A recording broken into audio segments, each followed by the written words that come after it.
In the near future, a couple, Alvy and Rachel, live in modern-day New York. They've been thinking about having a baby, but their different work schedules make it difficult to conceive naturally. Alvy is a botanist and teacher who works from home, dedicated to preserving nature's heritage. Rachel, on the other hand, is a tech expert at the prestigious AI company, Folio.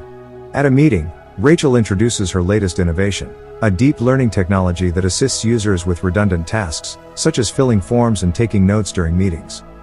One of the team members expresses concern that this AI tool might replace some jobs, but Alice, a close friend and colleague of Rachel, continues the presentation, highlighting the tech's benefits in helping humans focus on important tasks. After the meeting, Rachel is summoned to the director's office, where she's commended for her outstanding performance and soaring career trajectory. The director suggests that, considering Rachel's role as the primary breadwinner, she might want to consider an alternative to traditional pregnancy, which could impact her work progress. Meanwhile, Alvy's love for nature is evident as he presents a natural fruit to his students, who are accustomed to synthetic fruits. After some persuasion, one student decides to take a bite. Rachel shares the news of being on the waitlist for the pregnancy incubator with her friend Alice, who's thrilled for her. However, Rachel is hesitant to celebrate with Alvy, given his preference for natural methods. Rachel visits her AI therapist, seeking advice on how to break the news to Alvy about the artificial pregnancy. The therapist reassures her that, just like the AI therapy, the pregnancy incubator is a helpful tool that can coexist with natural methods. Before heading home, Rachel meets with Alice at a breathing bar, seeking guidance on how to approach the situation without hurting Alvy's feelings. When Rachel tries to discuss the situation with Alvy, he's more concerned about the disconnection of humanity from nature, lamenting the fact that his students are raised on hologram displays and synthetic foods. Rachel decides not to mention the womb center and instead visits it alone. At the womb center, the Pegasus founder explains the company's mission to create an artificial child incubator, dubbed the Pod, designed for working parents who want to balance their careers with parenthood. The pod takes care of the heavy lifting, allowing parents to focus on their jobs. Rose, the director of the womb center, showcases the pod's features, including a mobile app that offers a range of features, such as selected tunes to stimulate brain activity and flavorful fruits to introduce babies to new tastes before birth. Rachel gets home after the tour, after finally revealing the truth to her husband. He gets really angry at her for going through all the process behind his back, considering that they are a couple. Rachel apologizes, and he forgives her, and together they went to Alice's house, who's already gotten a pod for her family. Alice is really excited about the pod, saying that this would make women around the world have more control over what to do with their lives, since natural baby conception is a burden. Her husband walks in with a tool for carrying the pod, which makes him look exactly like a pregnant husband.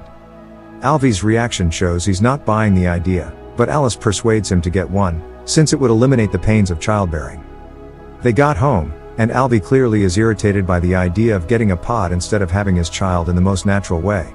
Rachel, on the other hand, insists that getting the pod would be a game changer and advises him to go see Elvis, the AI therapist. This further puts him in a tight spot, because he thinks even if he's going to meet a therapist, it should be a human being and not some robot. Alvy goes for the therapy session because of his wife, but ends up being irritated during the session. In order to help their predicament, Alvy fakes his smile to make his wife happy. During their makeout, Alvy made up his mind to finally get the pod, since it will make her happy. The next day, at the womb center, and during the contract, Rose makes a weird comment. Will Alvy be the biological father?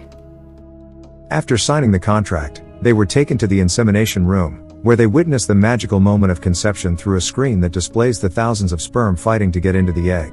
They are excited about the whole procedure, after which they were presented with the zygote in a small cooler. The next day, Rachel has a weird dream where she gives birth to an egg. She's scared about it and goes to her therapist, Elvis. Elvis dismisses the concept of dreams, stating that it has no connection with reality and poses no threat, so she shouldn't be bothered about it. Then, she goes to the womb center and wants to see her baby, but the nurse tells her that the fetus isn't ready for display until 3 weeks. After seeing another potential parent cradling her pod, she wanted to do the same, but feels weird about it. Rachel is already preparing a beautiful room for her unborn child. Alvy is excited and wants to join her in the decorations, but Rachel doesn't like his plants, so Alvy gets really angry and changes his mind, telling Rachel he would go plant it on their old Shell Island house. The idea of the Shell Island house is unpleasant to Rachel, so she intends to mortgage the old house because they never go there, plus they could really use the money.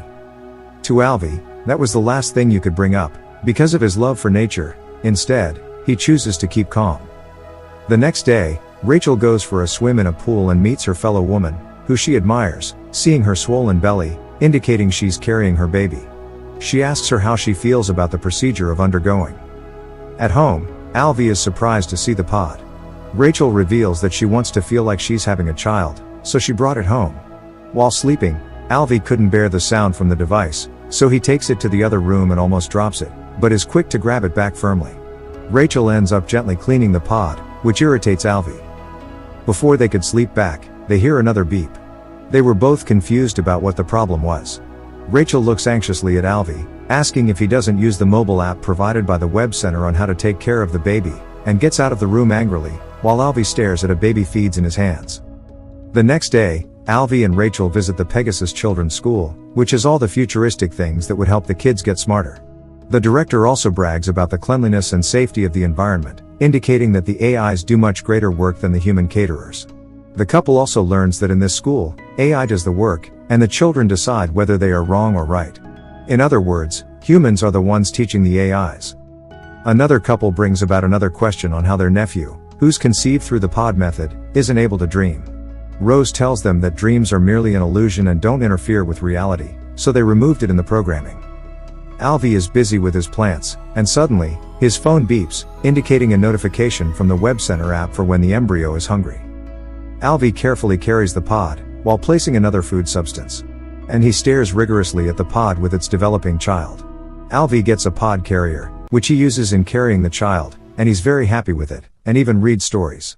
He's able to carry the pod and plays with it like a normal baby, and even takes the pod to children's playground. The next day, at the school, the dean of students congratulates Alvy for getting a pod. However, Ben came to tell him about the cost of maintaining a real plants, which is way above the school's budget, suggesting that they need to replace the real plants with a hologram to reduce the amount spent on maintenance and fertilizers. Alvy isn't happy about it, and there was nothing he could do. At home while cleaning the pod, Rachel sees some substance on the pod opening. During a get-together, Rachel tells a friend that her husband is being reckless with the baby, as he's carrying it around like that, and she also shares her weird dreams to the group, but a fellow pregnant woman seems to have a weirder dream. That evening, Rachel dreams of being pregnant like a real woman, and admires her swollen belly in front of a mirror. She wakes up to reality afterwards, and decides it's her turn to take care of the pod. However, Rachel wasn't feeling good about the whole situation anymore, and pleads with her husband Alvy to go see the therapist. While in session, Rachel reveals that she's having a hard time adjusting to the demands and needs of being a mother. Alvy assures her that everything would eventually turn out fine because no one really knows the full extent of being a mother. Eliza, on the other hand, requests that they connect the pod uterus to hers, so she could start a therapy for the child inside the pod. This seems more weird. The next day, Rachel gets to her office, forgetting that she's carrying her pod, hits the glass door. Alice, who's irritated by the awkwardness, helps her take the pod to a wall case, where other pods are kept safely. After her work, she heads to the web center meeting, where Rose tells them that before leaving, they would leave the pod in the incubation room. After a few days of leaving the pod at the web center, the couple couldn't handle the thought of not being with their baby pod. After another weird dream, where Rachel is cradling her baby, she wakes up and decides to bring one of Alvy's plants, the one she once rejected, into the baby's room. Rachel gets to work, and her director reports on her declining work rate, so she demands what's wrong, and Rachel insists that everything's fine. The couple goes to the web center to carry their pod, so they can witness their child's birth on the day of delivery. But the web center director tells them that the date has been adjusted, since they would be doing some upgrades on that day, and so the delivery day has been adjusted to Wednesday, but they could still visit their pods, and not only that, she also hands both of them a case that contains dream capsule, so they can regulate the type of dreams they want for their child, calling it a dream content. Outside the building, a group gathers, protesting against the company's agenda, demanding it's closed down. Alvin gets an idea. He runs back to the web center, and acts like a parent visiting his pod, and steals his own pod. After another weird dream, where she's shopping for a baby, she wakes up, and begs Alvy that they should go to their shell house, so they can both deliver the baby there. Alvy meets with Rose, and tells her his plan to travel to his old house, but she insists that the pod is the company's property, and she makes a comment, indicating that the pod is a borrowed womb, and they wouldn't want anything to happen to it, so they should bring it back safe. Without a word, Alvy leaves her office. Next, the couple packs up few of their stuffs, and leaves for the Shell Island. The couple arrives at the shell house, where they prepare themselves for the delivery day. On the day of delivery, the pod base shuts out, indicating that the web center has shut out the pod. Rachel wanted them to go back to the city so the company would fix it, but Alvy suggests that they wait until 48 hours, because that's long enough before the pod battery runs out, and also it's already few minutes before their child delivery. The next morning, the pod indicates an ovulation, so the couple tries opening it with a code, but it doesn't work. Alvy wanted to use a hammer to break the pod, but changes his mind, using his hands to separate the pod. They finally reached out to their baby, and they were finally happy. The morning after, as Alvy and their new baby lie sleeping, Rachel carefully packs up the broken pod, and sends it back to the womb center via the mail, ending its role in their lives, in favor of a more natural life, unencumbered by technology, before returning home to cradle her newborn son in bed. Thanks for watching. Please don't forget to subscribe for more videos.